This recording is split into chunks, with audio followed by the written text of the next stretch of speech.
तलैका राख्नुपर्छ होला नि तर यो कोठालाई अफिस गर्नुपर्छ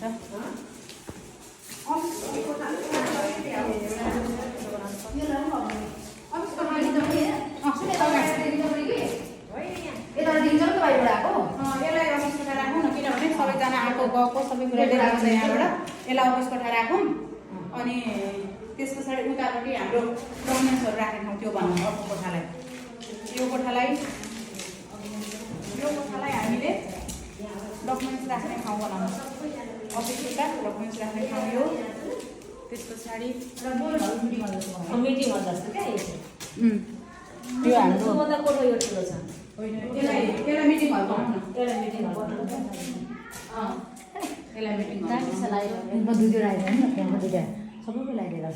लगाइन्छ सबै उनीहरूको उसमै त्यही छ नि प्रपोजलमा यहाँ राखेँ